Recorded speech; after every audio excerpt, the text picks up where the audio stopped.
Assalamualaikum. Waalaikumsalam, Kak Aidian. Bagaimana Ye, kabarnya? alhamdulillah. Alhamdulillah. Ya Allah. Mumpung ini masih bulan Syawal ini, minal aidin wal faizin. Maaf lahir batin, Mohon takabul maaf ya lahir batin hadim. ya, Kak ya. Ya, Maaf ini mengganggu waktunya. Oh ya, kemarin mudik ke Jogja mboten, Pak? boten tidak bisa mudik, kita stay at home. Oh ya Allah. Stay at home aja nggih. Iya, Masa-masa seperti ini sempat silaturahim mboten jenengan ke sanak feminis masa-masa kalau seperti ini nggih. untuk yang di Surabaya sih hanya satu dua saja. Yang Oh nggih. lainnya lewat online. Lewat online. Nggih, jadi menggunakan Zoom, menggunakan video call yang di WA kan sekarang bisa rame-rame kan ya, video Nggih, call nggih, yang di nggih, WA nggih, itu nggih. bisa sampai 8 orang ya. Itu sementara begitu. Semoga pandemi Sangat cepat berlalu. amin, amin, amin, amin, amin. Terasa berbeda sekali Lebaran tahun ini. Betul, ya. Ini sudah new normal ya. Nggih. Benar-benar Doakan. kehidupan baru lagi. Nggih, nggih, nggih, nggih. Oh iya Kak, ini Iya, eh, langsung aja nggih menuju ke siap. tema. Nggih, Nggih. nggih. Lah, seperti tema yang saya cantumkan kemarin, yang mana kali ini bagaimana sih tips berkisah yang menyenangkan, ngoten nggih. Nah, tips yang bagaimana sih berkisah yang menyenangkan karena kita yang saya alami sendiri kita sebagai guru gitu sebagai atau sebagai public speaking lah siapapun kadang kita sering banget berkisah ke anak-anak itu nggak bisa luas kadang ketika kita bercerita tiba-tiba blank begitu saja terus ketika bercerita nggak bisa mengkondisikan anak-anak anak bukan satu satunya masih rame ketika kita bercerita anak-anak kadang anak-anak itu bosen. Nah, menurut jenengan, bagaimanakah sih tips mengatasi hal semacam itu? Karena pastinya jenengan lebih lebih pengalaman nih, lebih pengalaman banyak, pengalaman mendongeng kemana-mana, bahkan di internasional juga nih. Beliau ini ada ya, kalau memang belum tahu, beliau ini adalah seorang pendongeng, pengkisah, dan juga konsultan pendidikan usia dini penulis bahkan punya buku nggih buku Iya, apa namanya scientific iya, saintifik. Cara bercerita tematik saintifik. oh nggih bercerita tematik scientific kemarin saya pesan belum nyampe nyampe kak Masya Allah. Iya, segera nggih ya, Sob ya. Janji tok. nggih nggih. Heeh. Oke, jadi Beliau juga nggih monggo jenengan kalau gimana sih tips-tips untuk mengatasi hal semacam itu nggih monggo oke, sketsaken baik. Bismillah ya. Jadi begini Ustadz, bercerita, mendongeng atau berkisah adalah sebuah apa ya budaya atau teknik bertutur. Nah, jadi kekuatannya adalah penuturan kita. Ini nggih adalah kunci pertama di situ, penuturan. Nah, dalam menuturkan itu agar audien, terutama kan anak-anak nih, anak-anak ini kan sangat beragam. Ada nggih anak-anak yang tipikalnya pendiam, ada anak-anak nggih tipikalnya aktif, kita berkisah, kita cerita, kita dongeng, dia malah tawaf dan sa'i di depan kita, kan gitu ya.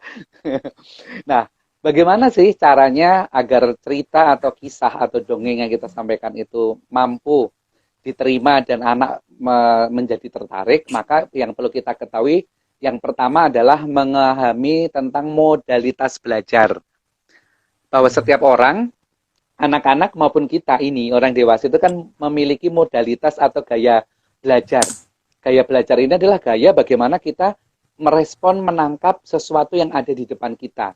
Nah, kalau yang di depan ini adalah pendongeng, pencerita, pengkisah atau bapak dan ibu guru, maka kira-kira anak mau nggak memperhatikan kita asal kita memberikan kepada mereka materi, memberikan kita kisah, cerita dongeng itu, tiga modalitas ini harus kena. Apa itu tiga modalitas itu? Nah, yang pertama yaitu gaya atau modalitas belajar secara visual. Anak-anak yang visual itu adalah belajar dengan cara dia mengaktifkan matanya dengan cara melihat ustadznya, lihat gurunya, lihat pendongengnya, dilihat dari ujung rambut, ujung peci, ujung kerudung sampai ujung kaki kan gitu. Itu anak visual. Terus kemudian sangat peka dengan ekspresi. Jadi anak visual ini senang ketika pendongengnya, pencerita, pengkisah, bapak, ibu, guru, ustadz, ustazahnya itu, dia ketika berbicara menggunakan ekspresi wajahnya. Bagaimana ekspresi ini dimainkan, orang-orang visual sangat mudah tertarik dengan itu. Jadi orang visual itu tandanya tuh, kalau ada santri, ada anak-anak didik kita, ketika kita ngajar kok dia tuh ngelihatin kita terus, itu visual. Nah, kita kemana ngikutin lihat, kadang lihat pakaian kita, kadang ngomentarin. Dan anak-anak visual ini biasanya dia sangat peka terhadap yang hubungannya yang tampak-tampak. Pakaian dipadu-padankan, terutama yang santri-santri putri harus senada. Terus kemudian dia itu, apa namanya, kalau mainan itu warna, terus kemudian gambar, milih buku itu dilihat covernya dulu. Nah, kita pernah memilih buku begitu enggak? Kalau kita ngelihat buku kok seneng covernya dulu, wah bagus nih, padahal baru lihat covernya, itu kita visual. Tapi kalau kita enggak visual, cover paling enggak dicuekin, tak lihat dulu daftar isinya, tak lihat dulu belakangnya. Itu biasanya bukan orang visual. Nah, itu ciri visual dulu. Maka karena anak itu ada yang visual, maka ketika kita berada di depan mereka, terutama berkisah, bercerita atau mendongeng, kita harus sangat ekspresif. Ekspresif itu penting. Contoh, kita kan mamanya mengisi, ada anak-anak yang tidak kenal sama kita. Siapa nih orang ini? Kan begitu tuh. Nah, otomatis kita kan harus mengambil hati perhatiannya mereka. Nah, salah satunya adalah menampakkan wajah menyenangkan. Nah, senyummu adalah sedekah. Nah, itu ya Rasulullah kan mengatakan itu kan. Siapa sih yang tidak senang lihat orang yang ceria, senyum, kenal nggak kenal, kan gitu. Akan ada ketenangan, ada rasa terbuka untuk menerima. Nah, di sini ekspresif, ini sangat penting. Assalamualaikum. Nah, dengan wajah mata gini kan akan berbeda dengan Assalamualaikum warahmatullahi wabarakatuh. Hari ini Ustadz mau berkisah. Beda dengan hari ini Ustadz akan berkisah. Siapa yang mau dengar? Nah, siapa yang mendengar? Itu visual sekali, sangat menarik bagi anak-anak yang tipe belajarnya begitu, Ustadz. Nah, yang kedua ini tipe belajarnya auditori, Ustadz. Jadi auditori. Iya, auditori. Betul, auditori. Nah, auditori ini adalah belajar dengan cara dia menangkap, yaitu mendengar. Nah, anak-anak tipikal auditori seperti ini, anak-anak itu yang kadang ketika kita ngajar, kita menyampaikan kisah cerita, dia tidak selalu melihat kita, Ustadz. Kadang mungkin lihat di jendela, lihat lantai, tapi telinganya aktif, menyimak. Nah, menyerap. Ketika ditanya ngerti, dibanding temannya yang delongop melihat kita, kan gitu ya. Nah, itu anak-anak auditori ini biasanya anak-anak yang mudah menghafal. Jadi anak-anak yang kuat sekali dia menghafal. Mengingatnya itu dengan kata-kata. Terus kemudian juga peka. Peka dengan intonasi, diksi. Sehingga ketika kita menyampaikan, mengajar, kemudian berkisah cerita dongeng itu, kekuatan yang kedua itu adalah menguatkan auditori anak-anak dengan cara kita berbicaranya dengan intonatif, naratif, ada diksi. Hari ini, Ustadz akan berkisah. Coba siapa yang mau dengar? Nah. Ini anak-anak yang auditori dengan taraf usia kelas 2, 1 TK cocok. Nah, nada-nada gaya begini. Kelas 1, 2 SD. Ke bawah. Tapi kalau udah kelas 3 ke atas, gaya yang tadi saya sampaikan, kita akan ditinggal sama mereka. Karena kan mereka sudah bukan anak-anak, mereka sudah menggunakan logika, jadi penggunaan kita adalah sudah pada hari ini, Ustadz akan berbagi kisah tentang seorang pemuda yang mulia. Nah, tetap menggunakan intonasi diksi, tapi tidak kekanak-kanakan.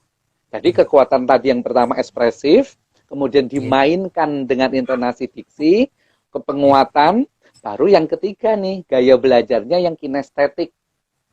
Yaitu belajar dengan cara bergerak, kinestetik. Jadi anak-anak kinestetik kan anak-anak yang aktif, Ustadz. Yang lainnya bisa duduk tenang, dia umak. Ya kan, duduknya tahiyat awal, tahiyat akhir, kan gitu ya, nggak bisa diem, klotean, kan gitu ya. Ini anak-anak aktif. Nah, biasanya anak-anak aktif ini kelihatan sekali di anak-anak usia pra-TK. anak usia 3, 4, 5 tahun, 6 tahun, bahkan 7 tahun. Maka ketika kita mengisi, berkisah, bercerita di adik-adik TPQ atau anak SD, anak-anak yang banyak mobile bergerak itu kebanyakan anak-anak aktif yang usia itu. Apakah semua anak aktif? Tidak. Jadi anak-anak aktif itu adalah memang kebutuhan pada otaknya untuk dia selalu bergerak. Karena gaya belajarnya dia dengan cara moving, bergerak, umek. Nah, seperti apa? Kita menyampaikan cerita, kisah, atau materi kepada anak-anak yang aktif nggak bisa diam. Libatkan mereka masuk dalam cerita. Satu. Yang kedua, contohnya melibatkan mereka. Adik-adik, nanti ketika Abu Jahal berkata, "Hai penduduk kota Mekah," nanti kalian angkat tangan sambil bilang, "Iya." Nah itu, nanti kita mau pura-pura, "Hai penduduk kota Mekah." Iya, itu anak-anak yang aktif seneng ikut memainkan peran. Dia berdiri, tangannya mengepalkan, para sahabat naik kuda. Iya, cucuk.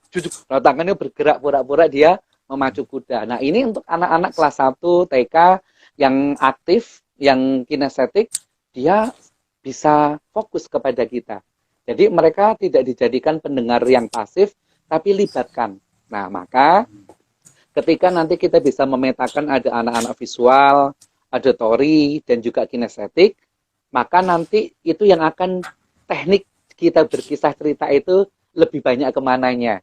Maka kita petakan dulu, ini separuhnya kinestetik nih. Terus separuhnya lagi anak visual, seperempatnya auditory. Oh berarti lebih banyak nanti tak pakai yang gayanya yang aktif, yang mengaktifkan mereka untuk berpartisipasi. Nah itu kunci yang kedua Ustadz. Setelah memahami tentang pola gayanya anak-anak, maka yang kedua penguatan teknik. Mana yang paling dominan itu yang nanti kita kuatkan. Ini untuk teknik bercerita dengan ragam usia agar kita bisa diterima anak-anak. Berapa lama sih mendongeng bercerita yang efektif untuk anak-anak dengan apa ya? Tingkat usia, tingkat konsentrasi, tingkat gaya belajar yang beragam, maka sebenarnya idealnya adalah tidak lama-lama. Cukup setengah jam. Nah, yang lain-lainnya apa? Yang lain-lainnya itu nanti ada opening, ice breaking gitu ya. Kemudian ada senandung, bisa dengan ada murojaah, bisa mengajak anak untuk terlibat berpartisipasi dan seterusnya. Maka yang waktunya setengah jam bisa sampai 1 jam atau 1,5 jam. Maka untuk bersisah atau bercerita klasikal itu kita istilahnya gado-gado ya. Ada settingan openingnya, terus kemudian pembukaan, inti, puncaknya, terus kemudian akhirnya pada hikmah terakhir. Kemudian pakai kuis-kuis, tanya-tanya. Nah, pertama itu tadi Ustadz, kita pahami dulu tentang gayanya belajar anak-anak, terus yang kedua baru teknik. Baru teknik. Nah, ya. Saya masuk nggih. Nah, tadi jenengan jelaskan dari 3 modalitas tadi.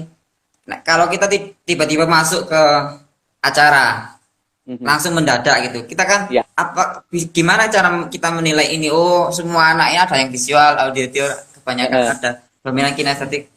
Apa memang kebiasaan jenengan pas mendongeng-dongeng itu spontanitas seperti itu? Apa gimana cara kita melihat audiennya? Audien. Jadi ketika kita masuk ke situ kan kita screening dulu Ustadz. Pastinya kita minta izin, jangan langsung dibawa ke ruang kepala sekolah atau guru, ya kan? Tapi minta izin kita untuk melihat anak. Ketika anak itu melihat temennya mamanya murojaah atau MC sedang ngomong kan kita bisa ngelirik anak-anak audien. Seberapa banyak anak-anak yang melihat MC-nya, seberapa banyak yang cuek, seberapa banyak yang dia tawaf dan sa'i kan gitu. Nah, di situ langsung oh ini anak-anaknya modelnya aktif-aktif nih. MC-nya aja nggak begitu banyak direkam, ada yang berdiri, ada yang gelundung-gelundung, ada oke. Berarti nanti teknik di awal mereka saya ajak untuk mengaktifkan anggota tubuhnya. Berarti disiapkan ice breaking. Nah itu, maka nanti ada bang ice breakingnya harus disiapin. Terus bang lagu gubahan kayak yang biasa saya sampaikan itu. Siapa yang mau jadi anak soleh? Tapi saya gerakkan tangan, saya mainkan ekspresi. Maka ini nyambung, nyetrum ke anak, menghipnotis mereka untuk saya kan gitu kan. Mereka akan ngikutin. Nah disinilah nanti kita screening awalnya dari kita ngelirik Ustadz, dari ngelihat anak-anaknya. Anak-anak apa? Ya ketika pembukaan itu lihat pas sambutan sambutannya kayak apa, diperhatikan. Ketika anak merespon ada temennya baca Al-Quran, nah itu sebenarnya kita sedang screening, sedang deteksi tentang gayanya anak-anak audien kita pada saat itu, Ustaz. Oke. Nah, selanjutnya Iya. tadi dari beberapa modalitas itu tadi kan Mhm. itu terkesan untuk modalitas untuk bercerita ke usia dini tingkat SD. Nah, seumpama untuk umum buat itu TK, SD, SMP, bahkan mungkin SMA gitu ya. Ya. Apakah bisa untuk teknik-teknik seperti itu? Dari tiga visual, auditor, dan kinestetik tadi. Ya, 3 modalitas itu sampai orang dewasa, Ustadz. Sampai jamaah ibu-ibu, Itu ya. bapak-bapak. Ya, maka ketika kita sedang menyampaikan public speaking ya dengan audien mulai dari anak-anak sampai dewasa, ketika 3 gaya kebutuhan belajar setiap orang itu kesentuh, maka orang akan fokus memperhatikan kita. Itu baik usia berapapun. Hanya Nah, tinggal nanti kadang kita mainkan. kadang kalau kita mainkan ke dunia anak-anak seperti itu, Mm-mm. di dunia dewasa itu gak nyambung. Kok lebay Ustadz ini kayak anak kecil aja kan gitu. Kadang seperti Ya, itu. Gimana? maka dibagi porsinya. Jadi ketika audien kita jadi satu ya Ustadz ya, ada Iya. anak-anak, ada anak kecil, anak-anak, remaja, dewasa, dan orang tua, maka nanti kita bagi teknik kita menjadi beberapa tingkat. Di awal kita amankan fokusnya anak-anak dulu. Berarti dengan kita ngelucu, kita heboh itu untuk step anak-anak dulu. Setelah lucu heboh seperti itu, berpindah ke teknik untuk anak-anak dan remaja. Itu sudah nggak bisa. Langsung tekniknya apa? Main kepada seriusnya, cerita, jalurnya cerita. Nah, ini untuk orang dewasa ngikut nanti. Setelah ini, lihat audien dewasa. Audien dewasa ngomong sendiri, sibuk sendiri, atau tetap fokus. Kalau mereka sudah nggak fokus, kita libatkan orang dewasa untuk dimintain persetujuan. Gimana Bapak dan Ibu pengen nggak punya anak yang soleh seperti Zaid bin Sabit? Nah ini untuk ke orang tua. Orang tua kan akan mau, ya mau. Gimana Bu? Mau ya punya jadi anak soleh yang pintar ngaji? Mau. Ini kita ke orang tuanya. Balik lagi ke remaja, balik lagi ke anak-anak. Maka berkisah dengan audien yang beragam. Umpamanya di acara PHB ini, acara umpamanya Maulud Nabi atau Idul Adha nanti ada peringatan Idul Adha, berkisah umpamanya gitu, yang datang ibu-ibu orang tua santri, anak-anak yang sudah remaja dan anak-anak TK.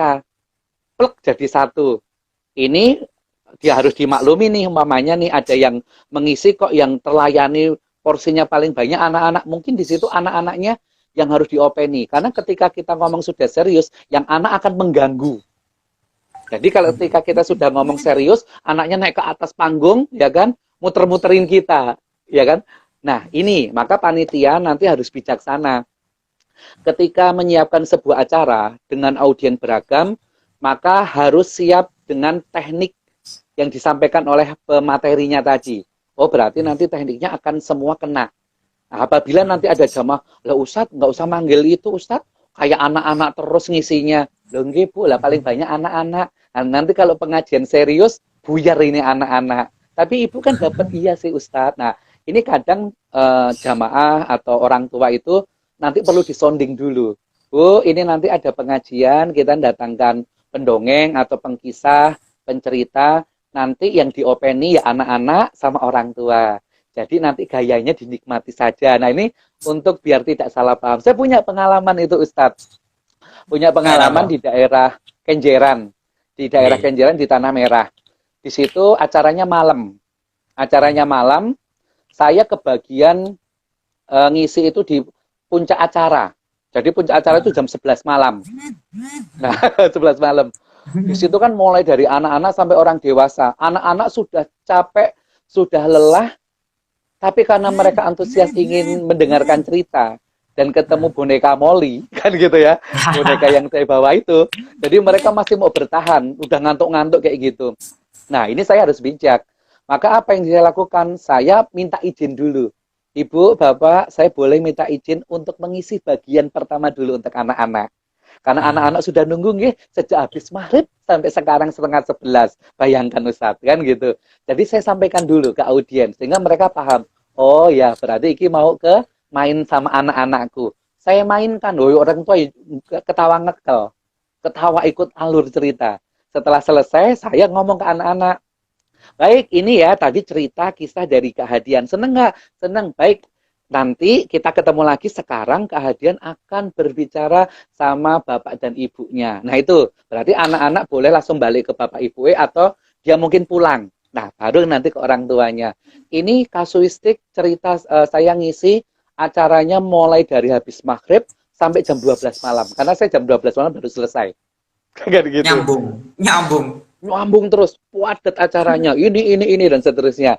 Dan itu nggak sekali dua kali di beberapa momen. Nah, disinilah nanti kelihayan kita sebagai pengisi acara juga nanti berkompromi, ngajak diskusi dengan panitia.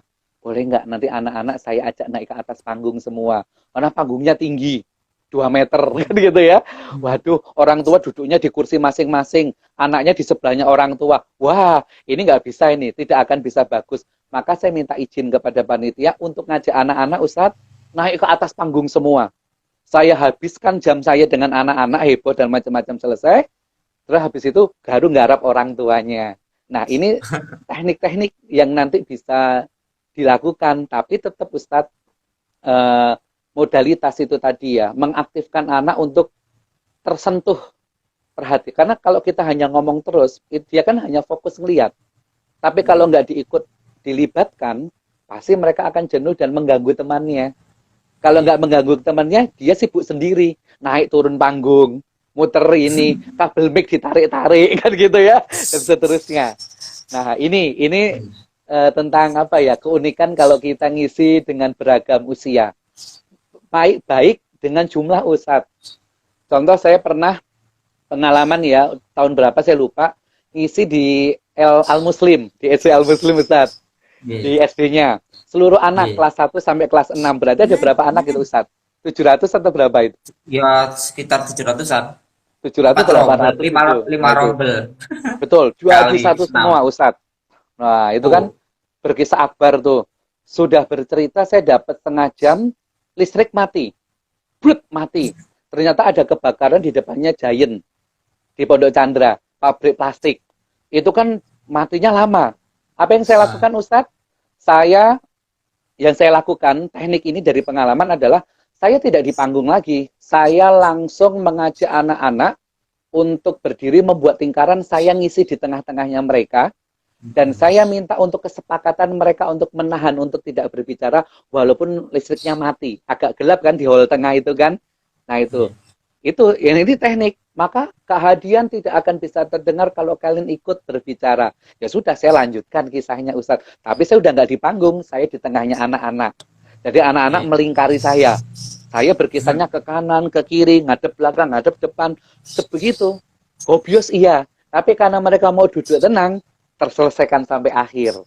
Nah itu, ini kondisi-kondisi yang nanti harus kita kita siapkan bagi teman-teman yang hari ini sudah bergabung di live IG-nya Ustadz ya, kan gitu ya. Jadi maka jangan terpaku kalau pengisi itu harus berdiri di panggung dengan kursi yang disiapin, lihat audiennya dulu. Seperti itu. Yang paling diselamatkan dulu ya pastinya audien yang anak-anak itu, yang kecil-kecil, dipuaskan dulu dia kebutuhannya. Kadang terkesan bonekanya yang dilihat tuh. Awal-awalnya itu anak-anak itu. Kalau bonekanya udah nggak ada, mereka blar gitu ya. Mereka sudah nggak fokus. Nah ini tantangan, jadi tantangan. Maka menyampaikan kisah atau cerita itu jangan lama. Karena yang kalau mereka nunggunya boneka, maka penguatan poin inti dibikin secepat dan seringkas. Seperti itu ya. Betul. Jadi tidak boleh berpanjang lebar. Karena nanti pastinya tadi bagus nggak? Bagus, lucu, siapa? Monyetnya, kan gitu kan. Terus diceritain apa? Nggak tahu monyetnya lucu. Ini beberapa anak yang usia-usia kelas 1 ya, 7 tahun ke bawah, itu kesan visual, hiburannya itu yang mereka butuhkan. Apalagi yang mereka tidak terbiasa dalam kondisi pembelajaran yang tenang, duduk, menyimak, kan begitu Ustadz. Nah itu, jadi untuk menarik fokus perhatian anak itu ya harus ada mainkan ekspresi, kemudian visual gerak, tangan harus bergerak, aktif, kemudian kadang deketin anak, kadang kita agak menjauh, kadang kita bungkukkan, gerakkan tangan untuk visual. Contoh, seorang anak kecil yang bernama Zaid bin Sabit memiliki pedang yang panjang. Pedang tangannya kita ilustrasikan begini. Pedang yang tajam itu adalah peninggalan ayahnya yang sudah syahid. Menemui Rasulullah, nah kan gerak-gerak gini. Itu anak yang kinestetik seneng. Karena kita interaktif. Seperti itu. Yang visual, tambah puas dia. Karena kita ada imajinatifnya. Gitu. Maka kalau kita amatin ustadz-ustadz kita, Pak Yai kita yang populer, mereka kalau berceramah itu kan tidak duduk tenang. Gus Bahar, terus siapa lagi, Ustadz Abdul Somad, Ustadz Adi Hidayat, dan lain-lain itu coba gesturnya, gerakan tangan, ekspresinya. Apalagi kita lihat kayak Gus Dur kan gitu. Dengan ada aja stop lucu parodinya kan gitu ya. Dengan keterbatasan beliau tapi mampu menghipnotis ribuan jamaah bahkan jutaan jamaah untuk bisa ngikuti. Nah itu kekuatan retorika, bagaimana memuaskan auditori, kemudian memuaskan pada aspek visual. Maka ketika kita mampu menguatkan itu, maka orang akan terimajinatif. Kadang tetangga, kiri kanan ketika kita ngisi berkisah ke anak-anak, kan mereka kan sebenarnya juga ikut menyimak, mendengarkan. Sambil kora-kora, sambil masak, kan gitu. Itu ceritanya apa tuh kuwi, kan gitu ya. Dan lain-lain. Nah, mereka tidak melihat kita ngisi, tapi mereka mendengarkan. Tapi karena omongannya itu kita pakai intonasi, ketika Rasulullah bersama sahabat Abu Bakar berada di gua yang kecil. Bayangkan ketika orang-orang Quraisy mereka berada tepat di depan mulut gua itu dan membungkukkan badan, niscaya Rasulullah akan ketahuan. Nah, kadang ditinggiin, kadang dipelankan, kadang berbisik. Nah, ini memainkan teknik-teknik seperti itu yang mampu nanti menarik perhatian anak-anak, Ustaz. Masya Allah, mantap. Mantap ilmunya, Kak. Wih, sebetulnya banyak nih yang mau ditanyakan. Boleh nih ya, Kak? Ya, boleh sekali. Ini ada request dari istri ini. Kak, kalau nggak saya tanyain nanti ngambek nanti istri saya ini. Ini, bagaimana tips cara mengajarkan anak-anak yang pemalu untuk bisa bercerita di depan, seperti setelah liburan holiday seperti ini? Ya. Ada dua kepribadian Ustadz, namanya introvert dan ekstrovert. Nah, introvert dan ekstrovert.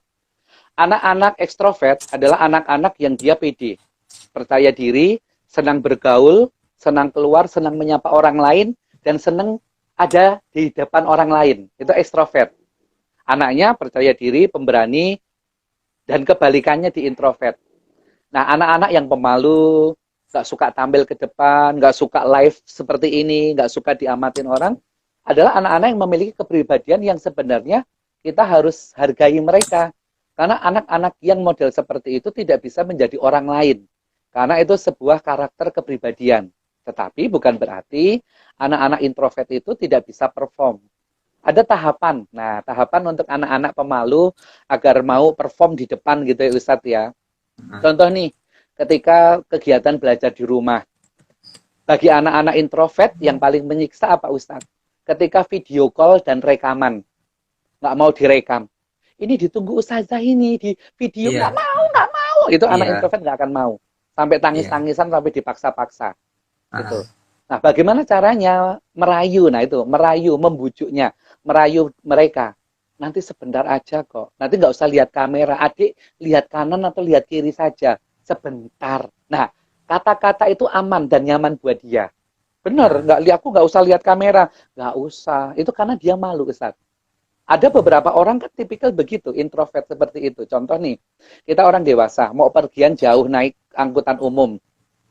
Ada beberapa orang yang duduk di sebelahnya, ada orang yang sudah duduk, namanya di bis ya, ada penumpang udah duduk di situ. Kalau kita ekstrovert, kita duduk langsung nyapa.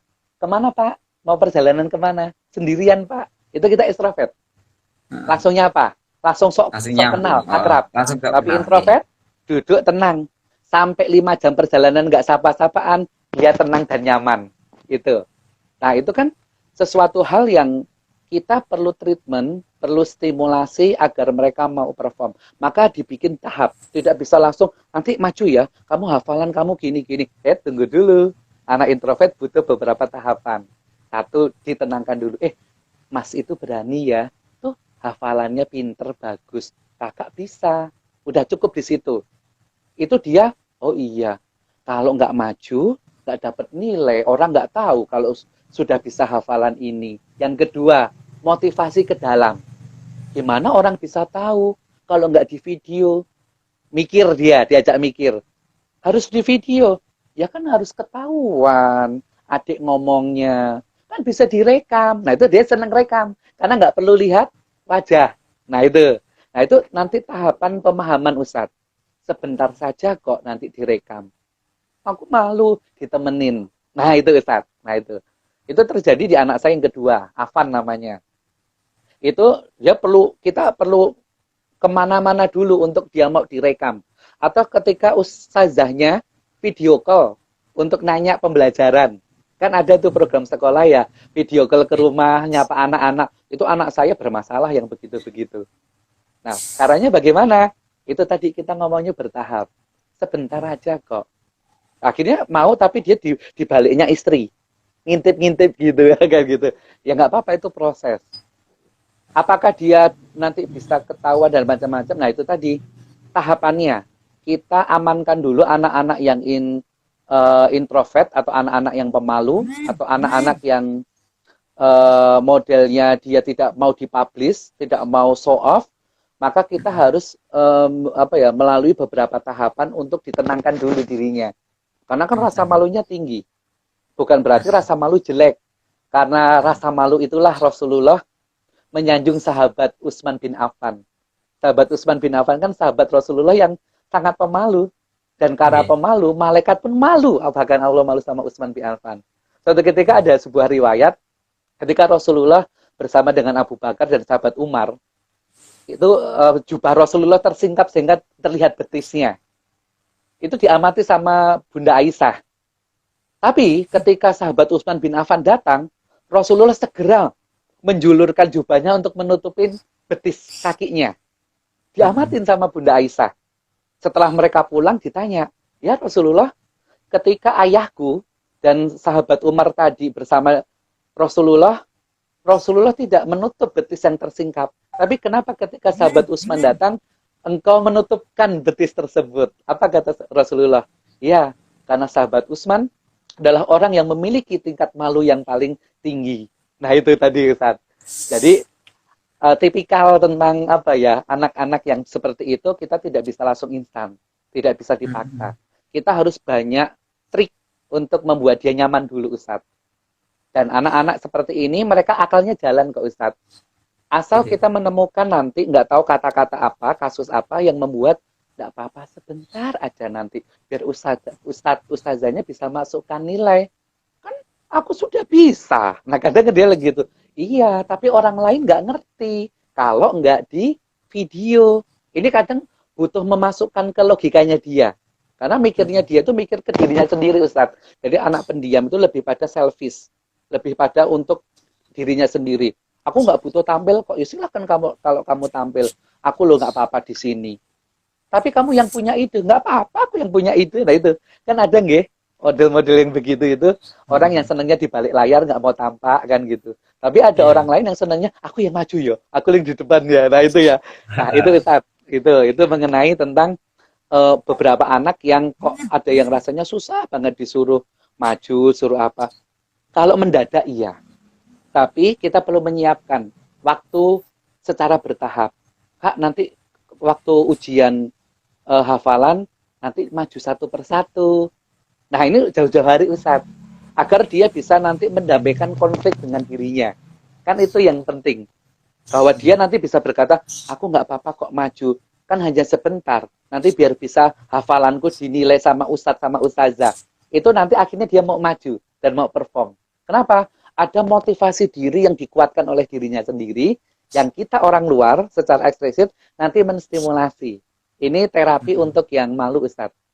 Terus yang berikutnya stimulasi lainnya. Kalau ada tamu, dilibatkan. Mungkin dia belum mau menyapa, belum mau salim, nggak apa-apa. Tapi dia dilibatkan. Pasti malu, dia malu banget. Ayo salim sama temannya Abi, temannya Ayah. Nggak mau, nggak apa-apa. Tapi dia sudah diajak mau ketemu. Nah itu nggak Ustaz? Itu mengenai anak-anak yang memiliki tipikal Tipe pemalu untuk diajak perform. introvert. Oke, oke, Ya, oke, oke. Siap, seperti siap, itu. siap, siap. Atau Jadi, intrapersonal dan ekstrapersonal. Gitu. oh istilahnya intrapersonal dan Ada ekstrapersonal. ya kecerdasan interpersonal dan intrapersonal. Kalau kita Oke. pernah baca buku literatur 8 atau 9 kecerdasan itu kan nanti masuk pada tipikal kecerdasan interpersonal dan intrapersonal. Nah, yang pemalu itu yang Ya, intra masuk di iya, situ. Mhm. iya. Apa namanya? Ya, saya ngelihat ada ya salah satu anak, ya di antaranya anak saya sendiri sih. Kalau di rumah itu ekspresif banget, Mhm. apapun dilakukan dan gak pemalu. Tapi giliran Iya, kalau di atas panggung hilang iya, ekspresifnya itu, kepedeannya itu hilang. Itu hilang. apakah termasuk introvert atau ekstrovert sih anak seperti itu? Ya, termasuk pada introvert Ustaz. Jadi anak Introvert ya. yang dia tidak mau show off ketika dilihat orang lain. Kenapa nyaman ya? Karena ayah ibunya tiap hari ketemu sama dia. Oh, gitu Iya, ya. dia berekspresi, Butuh betul, kenyamanan dilihat orang dulu ya. betul. Apalagi Nah, kalau orang-orang yang lihatnya itu sudah dekat, dia nggak akan masalah. oh, Seperti itu. Jadi umpamanya kayak di rumah Ustadz gitu ya, banyak santri yang tiap hari ngaji. Mungkin dengan sesama santri yang sering dengan suasana yang biasa, dia oke perform. Tapi kalau sudah dikasih panggung, dikasih backdrop, kasih terop, itu hal baru bagi dia. Mau langsung mengkerut itu kan gitu. Karena nuansa baru. Kecuali panggungnya seminggu ada di depan rumah. Itu nanti anak mau itu. Maka harus dicarikan teman Ustadz. Jadi kalau anak kita mau maju, carikan teman, 2 atau 3 biar dia oh nggak gitu. sendirian. Pastinya nanti anak kita kalau sudah hafal dia akan yang menyampaikan, tapi dia tenang ada teman kiri kanannya. Dan Nah, biasanya mungkin untuk anak-anak itu megang baju temennya, megang tangan temennya, tapi dia yang ngomong. Temennya mungkin nggak hafal, tapi untuk membantu dia untuk berani aja. Nah, itu salah satu tekniknya nanti. Kalau umpamanya mau maju, mau carikan teman yang jadi sohibnya dia, yang dekat sama dia untuk bareng-bareng maju di panggung. Sebenarnya nanti fokusnya pada anak kita atau anak yang si siap. pemalu tersebut. Ini berlaku kok untuk teman-teman guru yang ada di TK maupun di SD. Memperlakukan anak memang tidak bisa semua harus sama ya. Itu tadi pentingnya kita melihat pada karakteristik karakter pada anak-anak tersebut. Akan ada tuh anak-anak yang memang dia kecerdasan matematikanya bagus. Diajari 2-3 kali rumus dia paham. Tapi bagi anak-anak yang kecerdasan matematikanya tidak bagus, dia mungkin butuh diulang 10 kali dengan cara berbeda. Karena dia memang tidak memiliki kecerdasan matematika. Begitu juga dengan anak-anak yang memiliki kecerdasan bahasa. Guru bahasa Inggris yang ngomong bla bla bla, cepat paham. Past tenses cepat oke. Tapi bagi anak yang tidak kecerdas bahasa, dia butuh effort yang kuat. Kenapa sih harus pakai to be? Kenapa sih harus pakai s dan pakai ing? Kan gitu. Itu anak yang bukan cerdas bahasa, butuh banyak cara. Bagi yang cerdas bahasa, dia bisa langsung, kalau mamanya ada aktivitas, dia bikin walking. Kalau tidak melakukan apa, walk, dan seterusnya. Tapi anak-anak yang tidak cerdas bahasa, perlu ini banget dia memasukkan pemahaman itu. Nah itu tadi Ustadz, tentang apa ya, tipikal ya, Tipikal keragaman untuk memahami. anak-anak. Oke, oke. Siap, siap, siap. Nggih. Terima kasih, Ustaz. Terima kasih nih, Kak. Banyak ilmunya yang jenengan sampaikan. Tadi mulai dari tipe tips-tips untuk mengatasi bercerita dengan menyenangkan tadi diantaranya yang pertama tadi modalitas visual nih, Visual. ekspresi.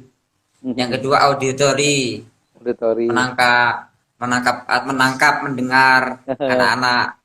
Kemudian kinestetik, anak yang Kinestetik. tipikal yang bergerak-gerak gitu. Ya betul. Nah, Nah 3 itu sangat ah, cukup bisa kita sudah gunakan itu ya. untuk berbagai macam usia anak.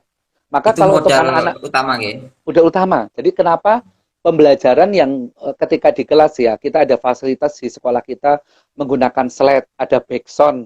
Coba, ketika guru mengajar ada slide, dan slide-nya itu didesain bagus, kemudian ada backsound musik, yang paling bahagia murid yang tipikal apa? Visual dan Kinestetik. auditory. Ya itu, Oh, visual visual dan dan auditory. auditory. Karena Iya, ada iya. backsoundnya. Mamanya belajar tentang matahari, ada suara wush, muncul matahari, sering. Itu anak visual auditory langsung begini. Anak Ah, kinestetik, nah itu nanti dilibatkan. Nah itu, melibatkan apa? Ya itu harus ada pergerakan seperti itu. Maka belajar yang ramah anak itu adalah belajar yang melibatkan 3 modalitas tadi. Itu ramah anak dan ramah otak. yang saya pikir itu mengkolaborasikan tiga itu dalam satu kelas yang anaknya bermacam-macam itu menyatukannya itu loh. Menjatuhkannya ya. Saya akan Ah, memberikan contoh iya. Ustadz ya. Saya akan memberikan contoh. Ini kebetulan saya tadi, aduh, maaf. Ah, Kebetulan saya tadi ini dapat kiriman buku nih. Contoh ya. Kayak kita mau ya. mengenalkan kepada anak-anak tentang anak-anak hari ini Ustadz akan bercerita kepada kalian tentang mata uang. Nah, hari ini Ustadz sudah punya buku bagus nih. Ini menunjukkan sebuah buku berarti apa? Anak untuk visual. Visual. Buku ini kita gerakkan itu untuk anak kinestetik. Benda yang bergerak, objek yang Oke. bergerak. Buku ini baru terbit bulan Mei kemarin tahun ini. Tentang kertas atau emas, tentang mata uang. Kita akan belajar bahwa mata uang zaman dulu, nah ini anak-anak nanti langsung ditunjukkan apa? Contohnya Ustadz, ini. Nah, ini ada mata uang yang namanya dinar. Ada fisiknya. Dilihat, anak visual, ini melihat. Coba kalian sentuh, ini anak visual, anak kinestetik. Coba kalian pegang uangnya. Pernah pegang uang dinar? Coba dipegang. Nah ini, rasakan, itu kinestetik. Yang visual bagaimana? Dia melihat fisiknya. Terus kemudian ada yang auditory, dia akan tahu penegasan uang dinar dan uang dirham. Itu. Yang biasa uang dinar, uang dirham. Jadi itu adalah mata uang yang dulu dipakai pada masa kekhalifahan. Ini yang auditory lewat karena tidak menarik. Pada waktu masa kekhalifahan, uang dinar dan uang dirham menjadi kekuatan nilai mata uang umat muslim. Nananana, nananana, nananana. Gerakan. Pegang, coba kalian pegang. Kalian sentuh. Nah itu. Artinya di sini Ustadz, dari kita mengenalkan tentang buku, tentang objek, itu 3 modalitas kena dapat. Nah maka sekarang Iya. kita berpikir nih, guru di kelas, mampu nggak kita tidak hanya berceramah saja, ngomong saja, tapi anak-anak juga diajak ikut mengalami, ikut merasakan, ikut terlibat. Maka pembelajaran tentang tarikh, tentang siroh, tentang sejarah, itu bukan hanya untuk menghafal. Pangeran Diponegoro lahir pada tahun 1880. Pada masa itu bla bla. Itu ngapalin. Anak auditory hebat gitu. Tapi bagi anak yang visual dan kinestetik, maka bisa dibuat pembelajaran apa? Model eh, bermain peran. Nah, bermain peran. Bermain peran atau simulasi atau diskusi kelompok, brainstorming itu salah satu modalitas-modalitas belajar yang mampu melibatkan visual, auditory, dan kinestetik. Coba anak-anak dibikin kelompok kecil-kecil. Mereka melakukan diskusi. Ada berpindah tempat nggak? Dia bergerak nggak ke kelompok kecil-kecil? Kinestetik. Aktif nggak tangannya dia ngajakin temennya? Kemudian dia presentasi, kinestetik. Kemudian temannya ngomong, nggak begitu, Pangeran Diponegoro itu dibujuin, itu dijebak sama Belanda. Waktu itu di Magelang itu, pengennya itu kan mau ditangkap. Nah itu orang nanti temannya secara verbal. Nah kan seperti itu. Visual, nanti bagaimana siapa yang mau diorama nanti jadi Pangeran Diponegoronya, siapa yang nanti menjadi kompeninya dan seterusnya. Nah pembelajaran yang melibatkan anak aktif melalui metode belajar, diskusi kelompok, penugasan mandiri maupun penugasan kelompok, kemudian presentasi, kemudian sosiodrama. Ini adalah pembelajaran yang melibatkan 3 aspek tadi, Ustadz. Bukan hanya dengar, catat yang penting, hafalkan. Ya sudah, anak yang kinestetik pasti akan mengganggu di kelas. Dan dia juga akan susah untuk menangkap. Kenapa? Karena hanya anak auditory saja. Maka kita lihat tuh anak-anak yang di kelas yang auditory, yang pinter-pinter, kebanyakan mereka anak-anak yang auditory, yang menghafalnya kuat. Oke, oke. Karena kita ngajarnya ceramah. Ngajarnya Betul. hanya menyampaikan kan gitu ya. Tapi kalau dengan cara melibatkan anak, anak ikut terlibat, maka yang kinestetik dan visual tadi dia ikut merasakan proses pembelajaran tadi. Artinya dari tiga tiga tiga trik tadi modalitas Hmm, itu berlaku untuk semua pelajaran ya, nggak hanya betul, tentang sejarah betul. saja. Ya, Oke, bisa, semua pelajaran Ustadz. bisa ya. Semua pelajaran. Maka di K13 kita ya, di kurikulum 2013 kemarin, itu kan pembelajaran dengan asasnya pada saintifik, Ustadz. Saintifik itu kan kita mengenal dengan rumusan 5M. Mengamati, menanya, mengumpulkan informasi, mengasosiasi, melogika, dan terakhir mengkomunikasikan. Itu kan 3 modalitas ada semua di situ. Bagaimana anak mengamatin, itu anak visual. Bagaimana menanya, menanya itu adalah aktif, itu anak kinestetik, melibatkan untuk dia aktif. Terus kemudian mengumpulkan informasi, itu visual, dan juga auditori. Terus kemudian menganalogi, memikirkan kenapa bisa begini dan bisa begitu. Terakhir, maka dia mampu mengkomunikasikan. Apa? Matematikanya kah? Biologikanya? Apakah agamanya? Maka di saintifik itu eh, saya mengembangkan beberapa teknik buku ajar tentang tentang saintifik itu adalah tadi karena bisa mengaktifkan ya anak-anak untuk bisa apa ya ikut terlibat dan langsung mengalami. Maka di sini kan proses belajarnya anak belajar itu ya dengan melihat, meraba, merasakan. Itu kalau pada kurikulum di anak usia dini. Maka anak usia dini TK itu konsep belajar yang anak langsung terlibat itu sangat penting sekali untuk menstimulasi pada ragam kecerdasannya mereka. Harus Wah. ada objeknya seperti itu. Ini ada Kak Handoko yang bertanya, apa Masya harus Allah. tes psikolog atau mengamati kesehariannya? Kak Handoko Oh ikut ya, baik. berpartisipasi. Ya, Masya Allah. Apa kabar Kak Andoko ya? Semoga selalu sehat ya. Nah, untuk anak-anak kita ya, apakah harus tes psikolog? Nah, tes psikolog itu kalau memang kita memungkinkan menghadirkan psikolog ya untuk melihat dan mengetes anak-anak itu lebih bagus ya seperti itu. Tapi apabila sumber daya sekolah itu tidak memungkinkan untuk menghadirkan psikolog dan untuk mengetes, maka kita harus menjadi apa? Menjadi seorang psikolog. Ya bukan psikolog beneran ya. Dengan cara apa? Ya kita belajar membaca, ikut pelatihan dan seminar yang berhubungan dengan spesifik yang saat ini kita butuhkan. Contoh kita ingin melihat tentang gaya keragaman kecerdasan anak. Maka buku-buku tentang multiple intelligence, kecerdasan seperti Howard Gardner, buku-buku yang hubungannya dengan kecerdasan majemuk, itu buku-buku yang menjadi referensi kita. Karena kita mengajar, berinteraksi sama anak, akan mudah sekali kita cepat belajarnya. Kenapa? Teori, langsung lihat praktek. Teori, praktek. Itu keuntungannya kita guru mempelajari hal yang hubungannya dengan kejiwaan manusia dan anak-anak. Karena kita langsung bertemu dengan anak-anak. Terus kemudian yang berikutnya, dari tool-tool yang sudah disiapkan oleh teman-teman psikolog tuh. Seperti checklist untuk mengecek tentang anak-anak visual tuh kayak apa checklistnya. Nah itu kan sangat membantu kita. Maka deteksi dini, kecerdasan anak dan perkembangan anak itu kan kita sudah disiapkan oleh para pakarnya ya, psikolog dan tumbuh kembang anak. Tinggal kita melakukan checklist. Mamanya nih, ada anak yang dia selalu ketika berbicara menggerakkan tangan dan anggota tubuhnya. Seperti saya ini Ustadz. Ngomong kan Oke. gerak-gerak, nggak bisa diem. Karena saya kinestetik. Dan saya ekspresif, saya visual. Nah itu kan langsung. Dari mana? Karena saya ikut seminar, kuliahnya ada, terus kemudian baca buku, terus juga dibantu dengan checklist. Nah itu Kak Handoko. Jadi apa namanya? Langsung kita bisa aplikatif ketika sudah terbantu dari jurnal-jurnal dan buku-buku yang sudah dibuat dalam bentuk checklist. Nah itu Ah, ada. Bahkan kalau kita mau download tapi masih bahasa Inggris itu nanti perlu ditranslate. Banyak sekali di web-web tentang parenting itu yang kita ada checklist-checklist untuk beberapa tipikal kepribadian. Nah, kalau harus kuliah psikolog dulu, psikologi, atau harus jadi psikolog, maka tidak semua orang punya kesempatan itu. Nah, disinilah guru dan orang tua dituntut.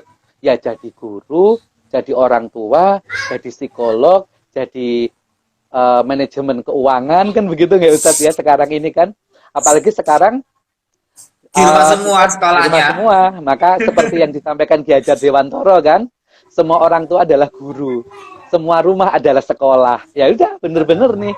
Kita semua sekarang Ah, harus memperbanyak nih ilmu, referensi dengan cara apa? Literasi, membaca. Disinilah kesempatan pandemi ini plusnya adalah para orang tua mau nggak mau mereka harus baca buku dan banyak ngikutin ini ya, apa materi-materi online, kemudian harus apa ya, ya akhirnya jadi peka terhadap literasi. Seperti itu ya Kak Andoko ya. Ini ada Kak wah, Puput juga nih, Masya Allah. Ya, lengkap ini Kak Puput, Kak Andoko. Ini pernah saya undang semua ini. Kalau di Masya TPK Allah. kami. Itu orang-orang keren tuh. Oke, di TPK Kak Adian pernah saya undang, Kak Puput pernah saya undang, Kak Andoko Ya. pernah saya undang. Ya Allah. Minal izin Kak. Nah, mantap, mantap. Ada lagi Kak? Ini kayaknya semakin asik lah Iya gitu ngobrolnya ya. ini. Nah, ini Ustadz, mengenai tentang berkisah, cerita dan dongeng ya, karena yang kita hadapi multi anak-anak ya dengan berbagai ragam latar belakang, sosial ekonomi, pendidikan, lingkungan gitu ya. Maka para penutur cerita, penutur kisah ini harus secara bijak untuk mempelajari dalam waktu tempo secepat-cepatnya kayak proklamasi ya. Ketika sudah berhadapan di anak-anak langsung screening nih anak-anaknya tipikalnya apa. Satu itu. Terus yang kedua, cari informasi kepada panitia. Panitia hal apa saja sih yang perlu nanti ditekankan nih untuk anak-anak. Apakah di situ anak-anak banyak yang mamanya suka misuh, suka ngomong-ngomong kasar, atau suka membuli teman. Nah itu kan harus ada poin yang kita sampaikan. Bukan hanya bercerita, berkisah, mendongeng yang membuat anak happy, habis itu selesai. Itu Nah, salah satu poin yang bagus di antara dongeng cerita dan kisah. Tapi berikutnya kita harus punya goal. Apa? Target goal yang akan kita endapkan ke anak-anak kita. Ketika mereka mendengarkan kisah cerita dan dongeng, karakter apa yang akan kita tinggalkan? Akhlak apa yang akan menjadi kenang-kenangan bagi anak-anak?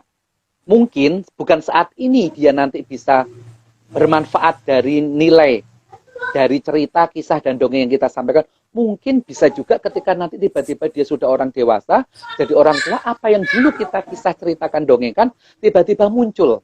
Karena semua itu kan tidak hilang yang didengar, dilihat anak. Semua tersimpan dalam memori bawah sadar anak-anak. Maka bagi para teman-teman pengkisah, pencerita, dan pendongeng, sampaikan nilai-nilai karakter kebaikan.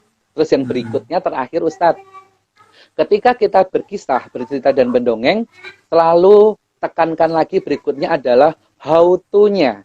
Nah, apa itu how to-nya? apa ya? Kira-kira berdampak enggak? Nah, itu. Kalau Stimulus, kita, betul, berdampak enggak nanti stimulus. bagi anak-anak dan orang-orang kan gitu. Kalau kita mengisi cerita, mendongeng dan berkisah pada momen PHBI, kita kan mungkin bisa ketemunya setahun berapa kali.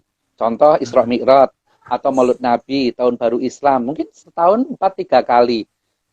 Apakah nilai-nilai pesannya itu bisa melekat dan berdampak pada anak-anak kalau hanya setahun sekali 2 kali, kan begitu?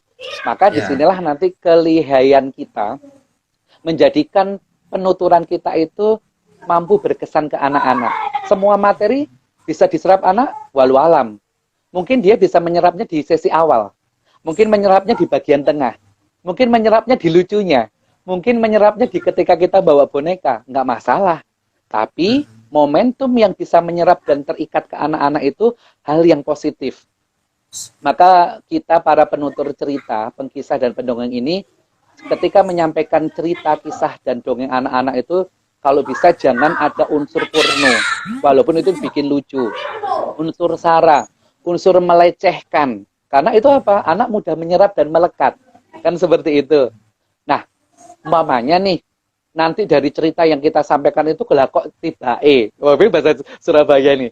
Tibae yang melekat di anak itu, umpamanya tokoh cerita kita yang bilang, "Hei, kamu rambut kayak Indomie." Wah, ya gitu. Yang melekat rambut kayak Indomie. Maka setelah kita pulang ke rumah, anak-anak membuli teman-temannya yang rambutnya kriwul, rambut Indomie, Indomie. Maka kita dapat jariah dari anak membuli secara verbal rambut Indomie, rambut Indomie, rambut Indomie. Lucu, lucu, anak ger-ger ketawa. Tapi kita menyisakan kepedihan bagi anak yang Tadi rambutnya dibilang Indomie atau mie keriting dan seterusnya. Nah, itu beberapa hal yang sama-sama kita semua belajar ya. Bagi para penutur untuk anak-anak, baik itu mau dongeng, cerita maupun kisah gitu. Itu Ustaz. Mantap, mantap, mantap. Ada lagi Kak sebelum saya akhiri? eh Sebagai penutup ya Ustaz ya. Oke, sebagai Yang penutup nggih, biar teman-teman dapat ilmu yang manfaat. sebelumnya saya menyampaikan di live IG milik Ustadz ini dan teman-teman sahabat saya yang sudah bergabung bahwa apa yang kita sampaikan, saya sampaikan hari ini adalah salah satu usaha kita sih, ingin menjadikan anak-anak generasi emas. Generasi kita ini kan generasi natif, nanti generasi digital, new era ini. Anak-anak generasi yang mereka benar-benar adalah generasi melek media. Karena semua nanti akan online dan digital. Maka bagi kita saat ini yang umurnya 50 tahun ke atas, kita harus siap meninggalkan anak-anak generasi ini ke bawah untuk Indonesia ke depan. Mereka adalah generasi natif, generasi digital. Maka polanya apa? Polanya yaitu tadi, kita harus bisa memahami dan menguatkan fondasi anak-anak dengan menguatkan apa? Penuturan budaya tutur ini. Maka yuk bertutur yang mampu mengubah apa? Mengubah perilaku anak-anak sehingga mereka nanti menjadi generasi yang digital, generasi yang pada tidak 4.0 aja tapi 5.0 dan seterusnya itu, mereka adalah anak-anak yang nanti memiliki adab. Nah, itu. Adab ini nanti menjadi penting bagi mereka. Siapa yang mampu mengubah itu dengan cara yang sangat bermanfaat dan mudah diterima. Karena cerita, kisah adalah menasehati tanpa menggurui, menegur tanpa menyakiti. Subhanallah. Terima kasih Kak. Mantap ilmunya. Terima kasih Nggih. Sama-sama Ustadz. Oke. Maafin semua. Harus cepat waktunya ini. Insya Allah. Assalamualaikum. Waalaikumsalam warahmatullahi wabarakatuh. Lain kali nanti nyambung lagi Kak. Siap, insya Allah.